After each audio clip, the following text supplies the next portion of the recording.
All right, so let's jump right in. For about 1,000 years, a huge chunk of history, Europe's brightest minds had this one massive problem they had to figure out. What do you do with all of the amazing, brilliant, but, well, very pagan literature from the past now that you're living in a Christian world? This is the story of how they tackled that puzzle. I mean, just think about it for a second. What happens when an entire empire falls? What happens to all the knowledge, all the books, the schools, the shared ideas, when the civilization that created them just collapses? It all becomes incredibly fragile, right? At risk of just vanishing forever? That's the real question we're looking at here. So to really get why their solutions were so brilliant, we have to first understand the scale of the problem they were facing. We're talking about a world without Rome, a world without that stability, without that structure. It was a crisis of knowledge. And, what's so fascinating about this time is just the sheer chaos of it all. So in 476, boom, the Western Roman Empire is officially gone. And into that huge vacuum, Christianity rises up and becomes the dominant cultural force. But at the same time, you've got the Islamic Golden Age, which is actually preserving and even advancing all that classical knowledge, especially Aristotle's work. You get these little flickers of a comeback, like the Carolingian Renaissance, but it's not until universities start popping up centuries later that you see systematic study really return.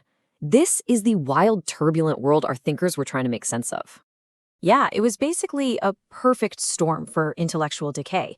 Libraries were destroyed or just lost. You had constant invasions, which meant that getting an education was a luxury most people couldn't even dream of. People started speaking their own local languages instead of the universal Latin, which just splintered communication. And maybe the biggest piece of the puzzle, the new Christian culture looked at that old pagan world with a whole lot of suspicion. There just wasn't any money or support for learning that wasn't, directly tied to the church.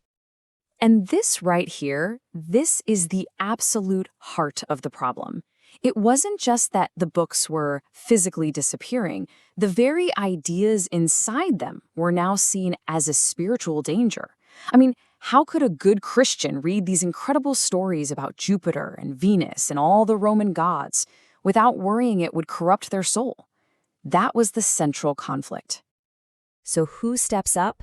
Well, the first major solution comes from an absolute intellectual giant, a thinker who came up with a powerful theological answer to this exact problem. His name was Augustine. They call Augustine the great synthesizer, and for really good reason. This was a guy who was a total master of classical rhetoric, who then became a bishop. His whole life's work was basically figuring out how to merge the world of Plato and Cicero with Christian theology. He was not about to let all that classical wisdom just fade away. And his solution was, it was genius. He basically argued that yes, Christians can and should use pagan knowledge, but they had to repurpose it. He used this great analogy from the book of Exodus, where the Israelites take gold from the Egyptians as they leave. Augustine said Christians could do the same thing. They could take the gold of pagan philosophy and literature to make their own faith richer. And he didn't just throw the idea out there, he laid out a whole method. First, he said you have to ask, does this piece of literature have theological utility? Does it help promote virtue and faith? Does it make you a better person, a better Christian? Second, he did something really ahead of his time. He brought in a kind of psychological analysis. How does this story affect your emotions, your desires? And third, and this is the real game changer, he argued that everything in a text, pagan or not, is a sign that ultimately points toward divine truth. It's all about digging under the surface to find the hidden Christian message.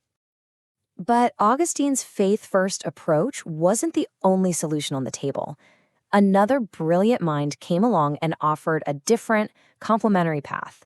This one was grounded not just in theology, but in philosophy and pure reason. And that brings us to Boethius, a man often called the last of the Romans.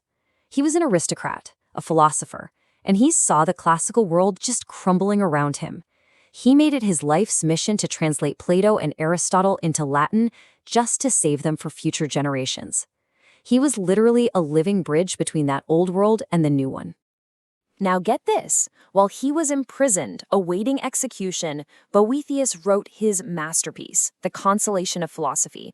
And in it, he puts forward this idea that was pretty radical for the time. He says literature isn't just a tool for theology, it's a form of therapy. It's like medicine for the soul. It can help you heal by applying reason to your suffering and figuring out your true place in the universe. So Boethius's principles are a bit different. Number one, literature is medicine. It heals the soul. He also used this cool form that mixed prose and poetry, which was his way of showing the balance between reason and emotion. Now, like Augustine, he was all about fusing classical and Christian thought, but his big emphasis was on faith guided by reason. And he argued that the best literature goes beyond just telling a specific story to reveal these universal, eternal truths about what it means to be human. Okay, so now you've got these two incredibly powerful frameworks, right? One is theological, the other is philosophical. So what happens when you put them together? Well, you basically get the entire intellectual foundation for the Middle Ages. Augustine's influence was just immense. I mean, he became the most quoted church father, the go-to authority for medieval thinkers. His allegorical method, that idea of looking for hidden Christian meaning, became the standard way to read pretty much any text. He helped shape the curriculum, the 7 liberal arts, that would be taught in schools for centuries. He really established this idea of a psychological and spiritual interpretation of literature. And Boethius's impact? It was just as profound. The Consolation of Philosophy became required reading in schools. You look at the greatest medieval writers, people like Dante and Chaucer, they were deeply influenced by him. And his metaphor of fortune's wheel, that powerful image of life's unpredictable ups and downs, that became one of the most famous and lasting ideas in all of European culture.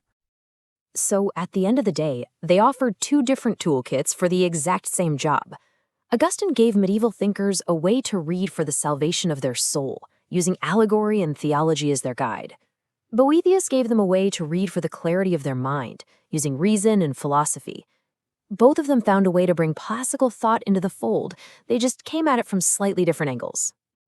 So what's the big takeaway here? Why does this fusion of ideas matter so much? What's the bottom line? It's actually pretty simple when you boil it all down.